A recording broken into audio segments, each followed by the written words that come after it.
as well. And because we didn't get the book and whatnot, this is my email. So you can email me if you want this presentation, for example, or a book or whatever, then you're very much welcome to join us.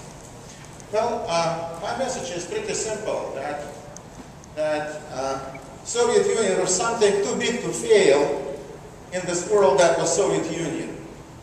It was 11 time zones, 11 time zones. 1/6 of the world surface, 1/6 of the world surface. 300 million highly educated people with a lot of natural resources, oil, natural gas, gold, platinum, diamonds, and it failed miserably. It failed miserably because of one thing, of big government. And we should keep in mind that what socialism is. I do not use the word communism in mind, because communism is something which gets our socialists off the hook. They're saying, well, socialism is wonderful. It's communism which is bad. However, communism is a secular religion. It's not it was never practiced. It was designed by Karl Marx to be built 500 years from that time, so it's about 150 years from now, 350 years from now. It's just a secular religion that you will work for free for somebody else, that your work, your labor would be the most delightful activity. Then the state would wither away, so money would wither away. You will work for free, and that will be delightful. And then you will go something like to some Cisco or Sam's Club, a huge public warehouse without cashiers, definitely, and you will pick up only what you really need. That's such a wonderful, because you never will take more. And so this is a religion. This was a carrot produced for the masses who were starving, who were neglected, who were oppressed and murdered in big numbers. In Soviet Union, well, actually, yesterday was the 20th anniversary of this coup d'etat in Moscow, and that led to disintegration of the evil empire. The Soviet Union, after that, could not recover at all. And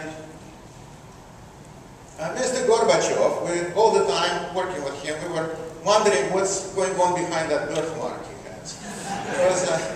His plan was unknown to anybody. What he actually did, and what he should be credited for, that he inadvertently, I think, he removed fear out of the system, which was glued together only by fear. Like a parrot, he was repeating on and on that he wants to return human face to socialism, like it ever had one.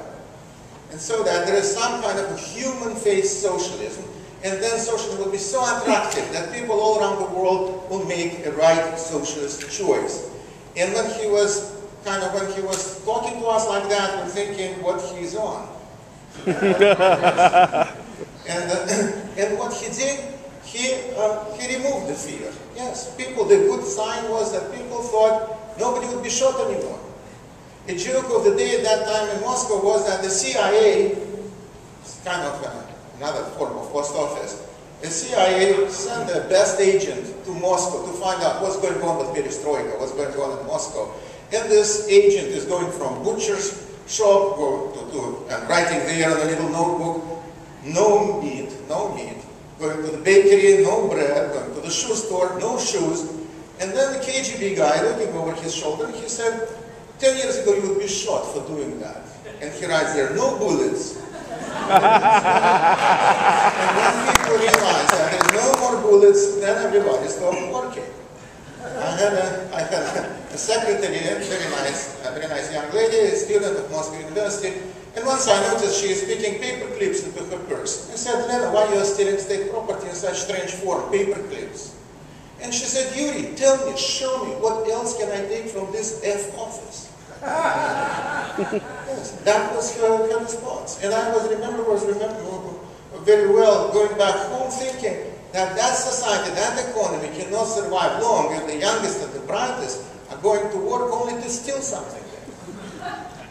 So that's the real tragedy of lessons from the USSR. I think that during Soviet Union, they murdered anywhere from 40 to 60 million people. So definitely they went pretty far enough. They had all resources possible and impossible, and they couldn't do anything. So even Keynes, I think, would give up Keynesian economics today. He was a pretty smart person, because it never worked.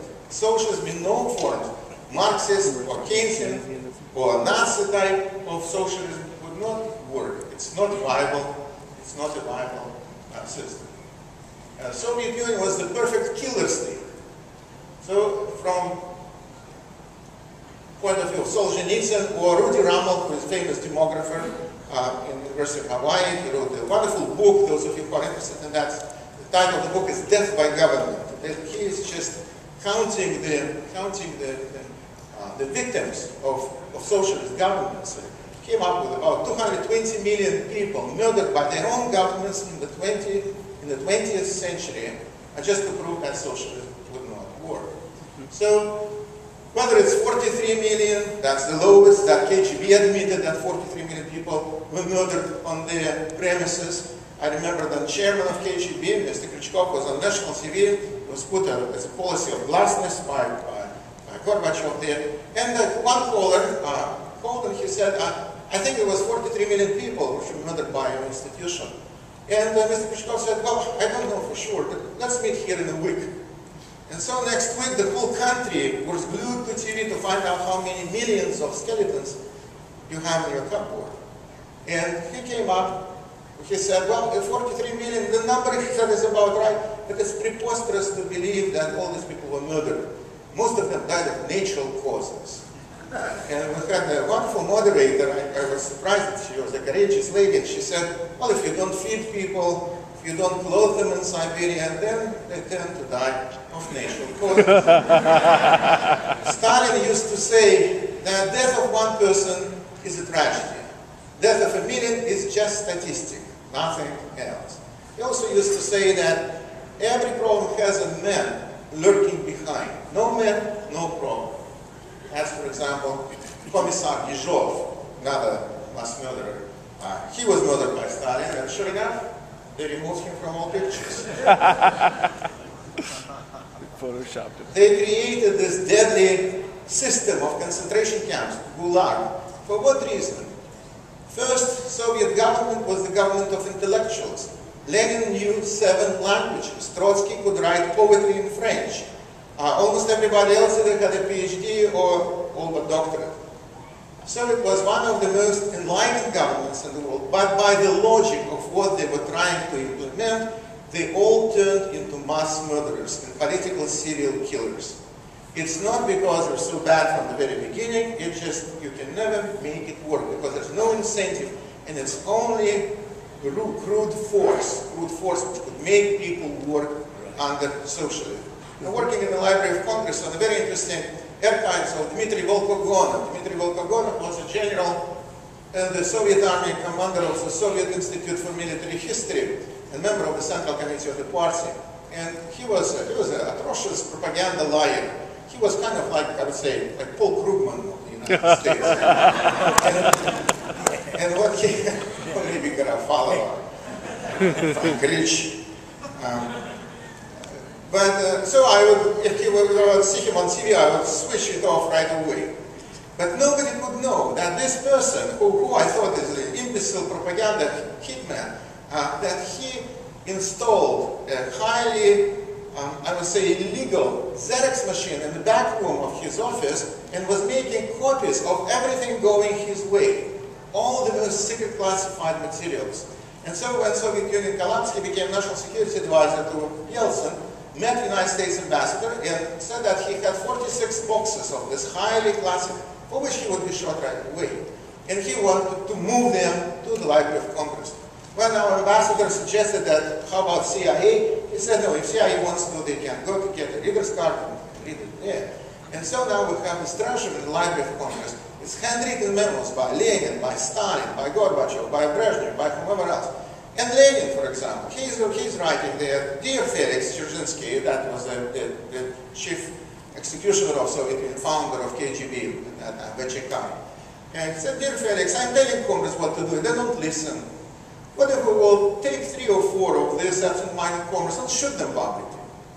And they did, and people began to listen. And then they murdered even more, and people in the detention span increased. And it's amazing to see this awful statistics that the highest rates of economic growth in the Soviet Union coincided with the highest rates of mass murder. The more people they murdered, the more people would work. The more people would work. Very interesting, even they could figure it out. So this is 11 time zones of slavery. 11 times, I would say that socialism, another name for socialism would be public slavery. And why they were murdering, why in the socialist countries, why they murdered so much, so many people, because of the logic of that system. Because public slaves do not belong to anybody, they're expendable. So that's this is the map of Gulag, where these millions of people were murdered. And sure enough, many people in the West supported that. This is what John Maynard Keynes wrote his motto. Well, the only course open to me is to be violently Bolshevik.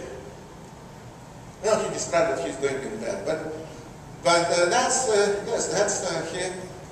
So you can see that at that time there were so many. George Bernard Shaw gave an interview back in Moscow.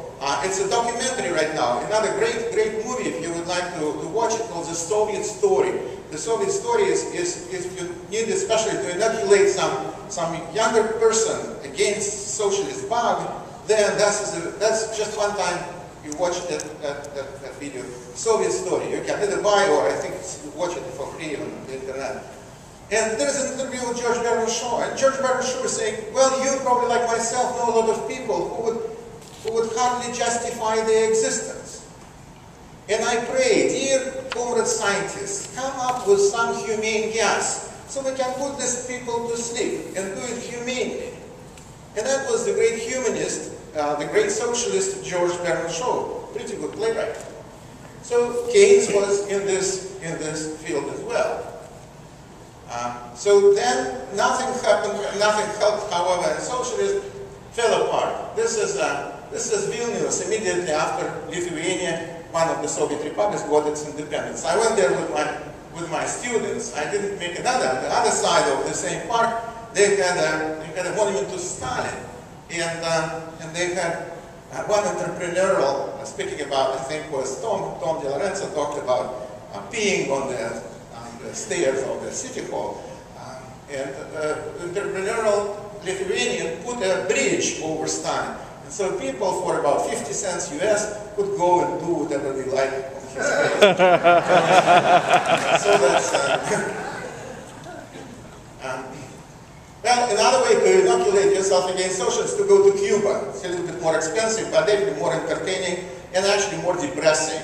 I'm taking my students to Cuba all the time because when they see the socialism, when they see country completely devastated by that, when you see proud, beautiful people who are hungry, you see people who are nutritiously deficient. That if you see a person like me, it should be a police officer or party leader.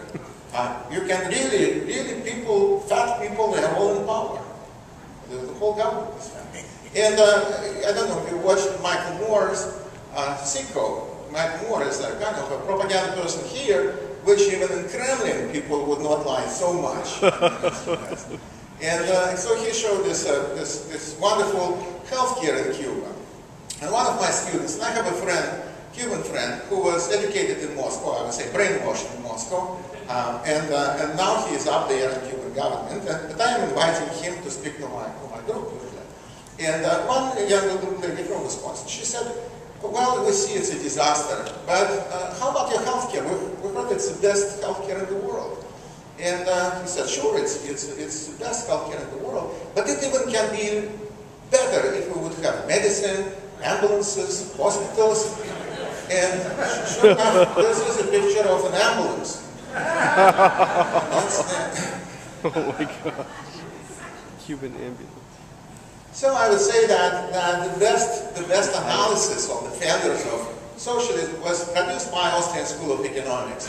And Hayek wrote that is there a great tragedy imaginable that in our endeavor consciously to shape our future in accordance with high ideals, we should in fact unwittingly produce the very opposite of what we have been striving for. So that's, I think, this is a great lesson from Hayek. Oh, sorry, that's the wrong part.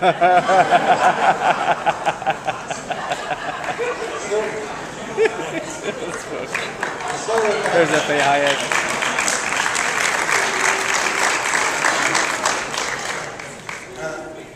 So Hayek, the whole idea of Hayek is that we don't know.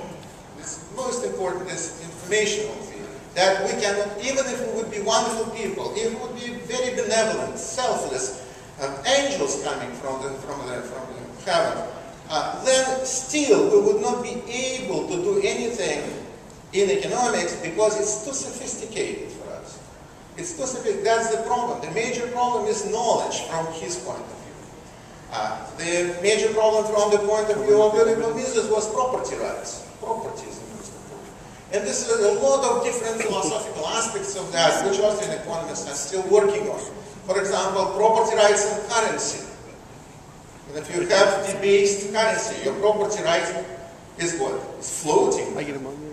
It's the same thing as if the kilogram would be float, right? Or the pound would weigh different weights every day. So, can we preserve our property rights? Maybe not.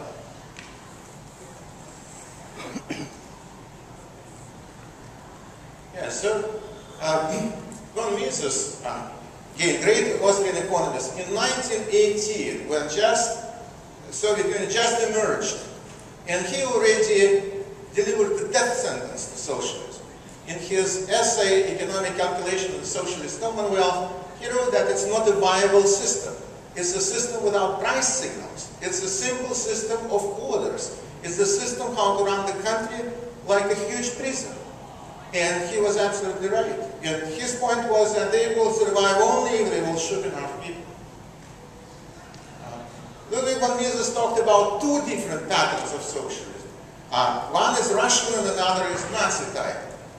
So what is the difference? Because we were also brainwashed in our public schools royally about who was Nazis, who was Soviets, and it looks like the bad people were communists and Nazis, not socialists. However, both of these movements were socialist movements. So Russian pattern, von Mises wrote, is purely bureaucratic. The whole country is run like a post office run by postmaster generals. Centralization. And not many people realize that in the Soviet Union, all private activities was prohibited. Government regulated everything. What is socialism? It's a monopoly. It is the absolute monopoly on everything. Even shoe shine operators were working for the government. So it was 100% of people were employed by the government. Government regulated everything. Government regulated even, to say that, positions in sex. People could go to prison if they would be practicing something which was called unnatural positions. Unnatural, and they would decide what's natural, what's not. So the second German type of socialism, that's the type of socialism which we are moving fast into. This is a socialism where you can have private property, but it's declared. It's not that private property in a real sense. So that means that you as a private owner is working for the government. You as a private owner is over-regulated. You cannot fire and hire people you like, dislike. You open, you close when the government will tell you. The millions and millions of different regulations turn your property, your title of your property to something like wetlands, say in the United States. Not much you can do with that. Not much you can do. So this is National Socialism. And welfare state. Welfare, warfare state, definitely. And that's other lessons. If we, because some of my liberal colleagues would say, well, it's Russia, it is kind of cultural. Russians could not make a car with automatic transmission, so that's why they couldn't make socialism work. Well, look, how about Germans? Germans could make everything work, and they failed even to make socialism work. It was practiced in 35 countries, 200 million people murdered in these 35 countries. And we should learn from that. If we don't want to learn from that, we can learn from Western Europe. And, for example, Greece. You can see Greece is telling us what will be the future of welfare state in the United States. Or welfare state in England. The most, I would say, formidable welfare state, and one of the first ones. This is Clement Attlee, who is the father of this. Riots in the United Kingdom. Look what kind of people are this. And these are the products of welfare state. This picture is kind of like a flag from Moscow. Do we really want this? Police state. And the riots were prompted not by just occasional murderers or whatever, or this Mark Duggan was killed, but because welfare state is bankrupt. And if we will look at it, everywhere else is the same. Ireland, we have the countries which Latin we call pigs: Portugal, Ireland, Italy, Spain, Greece. So you can see that it is a Ponzi scheme. And the lower is mortality, the lower is fertility rate, the less they can survive. I mean, Ponzi scheme can work only when you have new blood all the time feeding the system. You don't have, in Greece, for example, in Spain, fertility rate is much less than reproduction. In all countries which are in blue, fertility rate is below reproduction. So these are non-sustainable welfare states. In green, they're a little bit better. That's population, no growth, but zero growth, but not decline at least. And only in countries which are red and purple, population is growing. You can see it, the poorest countries in the world. So that's them. There are basically too few Greeks or other Europeans, children or grandchildren, to pay the future welfare bills. This is a Greek family tree. See that? There's real people on the bottom supporting all this nursing home on the top of it. So this, can we learn ourselves? Well, looks like there is a Russian dictum, very, very sad dictum, very pessimistic, that the only lesson of history is that it does not teach us anything.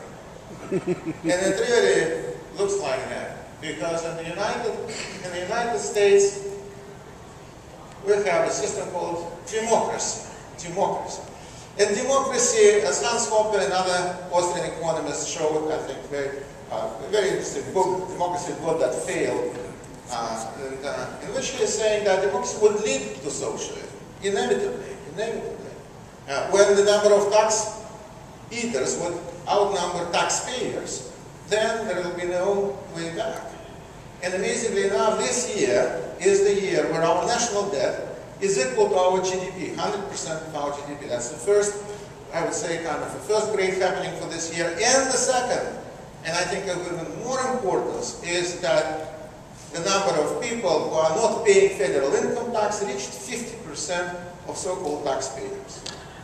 So 50% of people are not paying federal income tax anymore. I am all against taxes, but this is in most cases, that's the only stake we have. You see what I mean? Then the government is a milking cow. What John Adams wrote, that democracy never lasts very long. It soon wastes, exhausts, and murders itself. There was never democracy that did not commit to suicide. Especially if you look in history, that's unfortunately the case. Unfortunately the case. And these unfunded liabilities, and what we are trying to do that, if you have a government like we have today, who is representing and being spokespersons of tax eaters, then the only way to please their constituency is to tax taxpayers more and more and more. And that is a slippery slope, because the more you tax, then what will happen? The slower will be economic growth, the more we will be moving into third world kind of vicinity, and the poorer will be us and future generations of Americans. So that's the politicians, for example, most of them became agents and spokespersons for the check receivers, not taxpayers. And if you're on this slippery slope again, you'll have more and more, you will increase. I was watching a TV program. We had south of our border, Wisconsin border, we have a failed Socialist Republic of Illinois, and the governor, the crooked government of Illinois, was recently indicted, Rod Blagojevich, and there was a demonstration supporting Mr. Blagojevich, and they asked one gentleman why he's supporting Mr. Blagojevich. He said, because he gave me a free bus ticket for seniors, free bus ticket. So you can buy a person with a bus ticket, And moreover, people don't realize that if you buy people with bus tickets, the buses very soon would not arrive anymore. They would be a complete disaster. That's what Soviets did. That they were promised the heaven on earth. They were promised high standard of living. They were promised a lot of freedom, withering of the state, and on like that. They ended up in concentration camps being slaughtered there.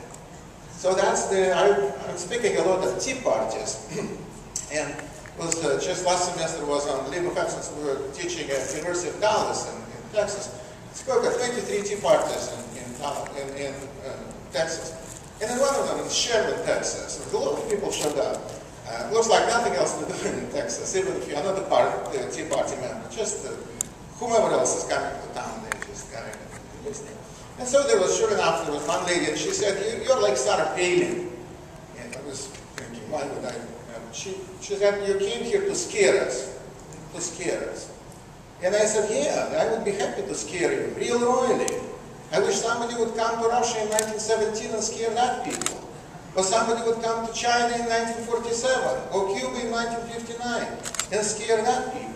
Because on a good side, socialism never worked. But in the process of proving that it doesn't work, to lose all these millions of people, because our people in Washington, D.C., they are kind of benevolent. They're not shooting people just because we still have checks and balances which are implanted by the great founding fathers.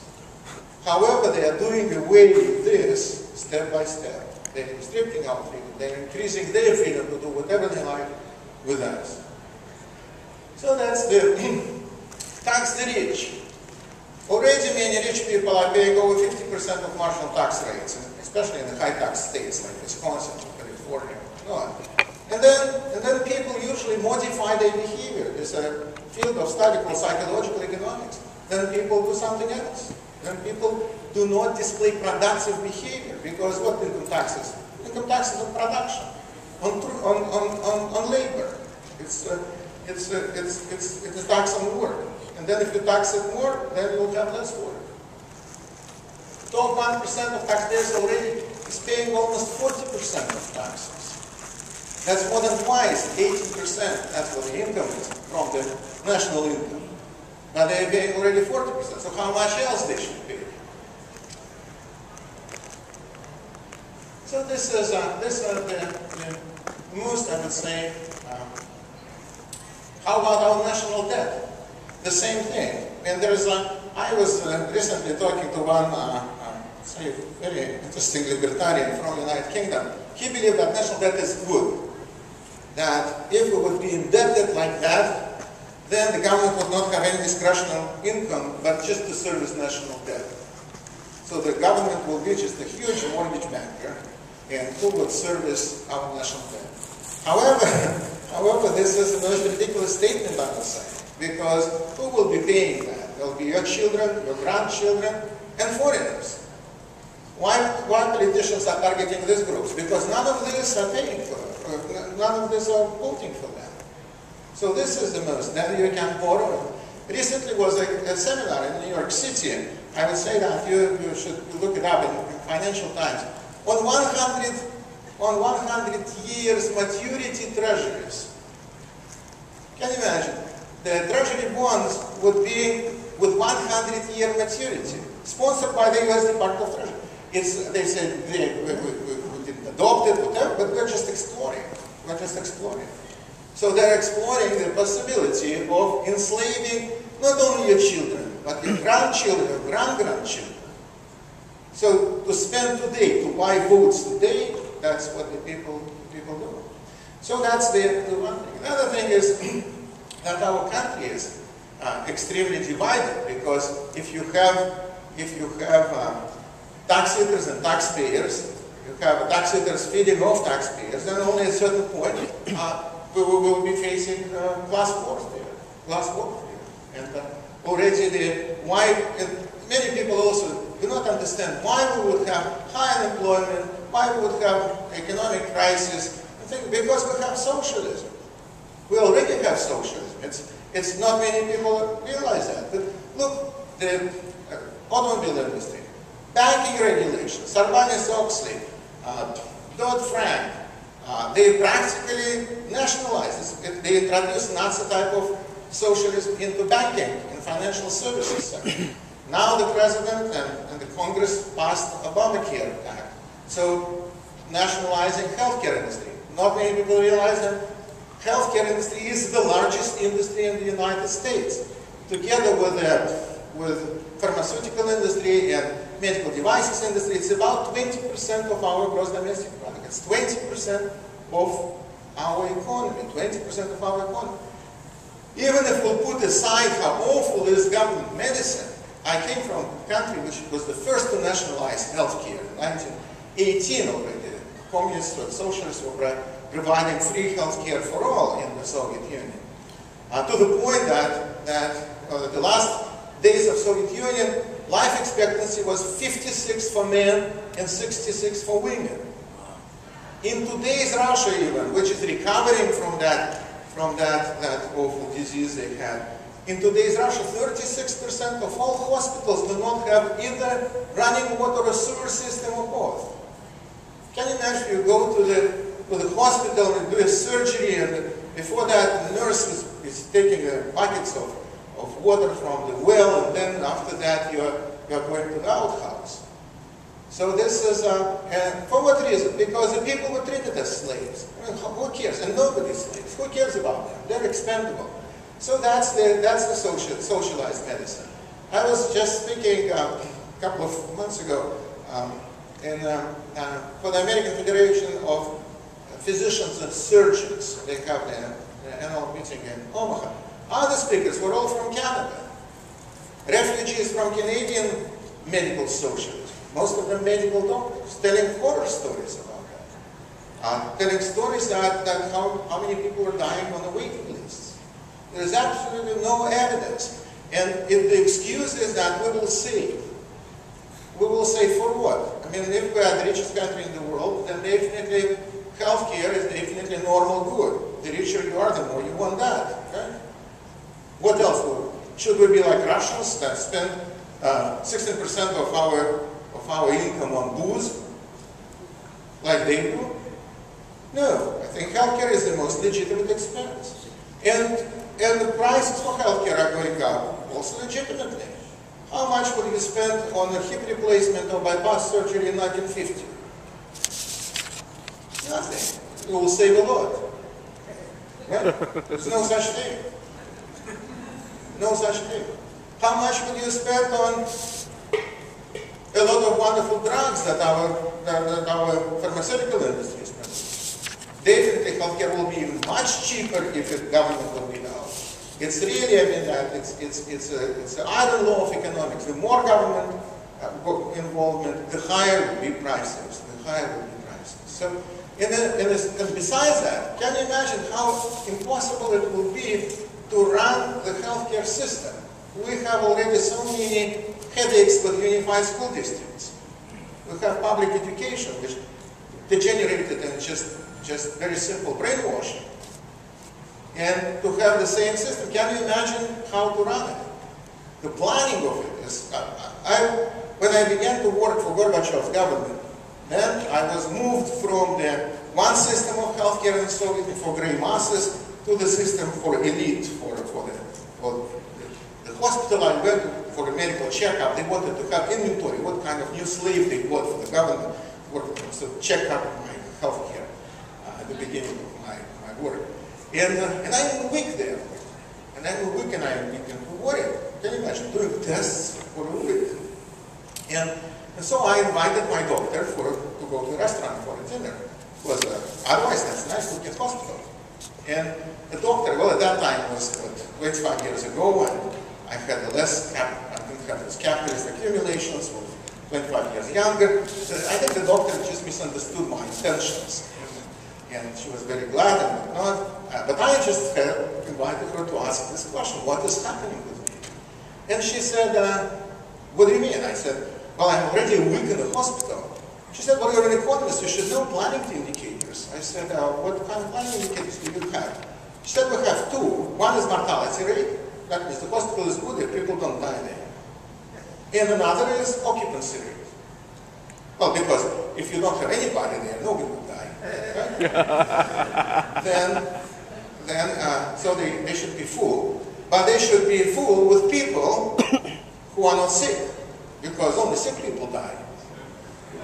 So they threw out all sick people, and they got as many healthy people as they could care. Because then, so her point was, don't worry, nothing is happening with you. If you would be discharged, that is the reason to worry about. And that's right, because that's, as funny and as stupid as it looks like, all government programs, look at Head Start, look at, in the United States, look at No Child Left Behind Act, look, all this is based on the same simple idiotic plan calculators. This is the, so besides that, healthcare, it is kind of the last thing that we have. Already we have limited property of our own bodies, right? Already government is telling us what to put in and how to put it out and what else we should do with ourselves. Now this is the last, I think, the last line of defense. Then the government was be treating us completely, just like pets. They would administer whatever they think, because the only way to save, there are two ways to save. Sorry, not supply and demand. You either squeeze providers. Don't pay doctors so much, nurses. Okay? In Soviet Union, average doctor would get 3 times less than a bus driver. Why? Because if you have a free education, the idea was you got education at our expense and now we should pay. Why should you pay more? You should be paid less to return back to what you were, because it was public investment, not private. So that's one thing. Or you can deny care. You can deny care, you can have a wait list, you can. And then, as Canadians did, they divided the whole population in 3 categories.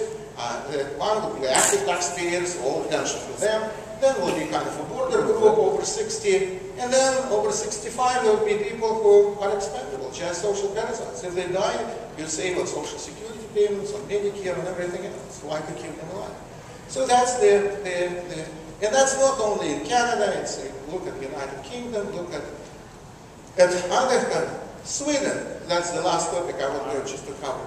Because some people are saying, well, in Sweden socialism works.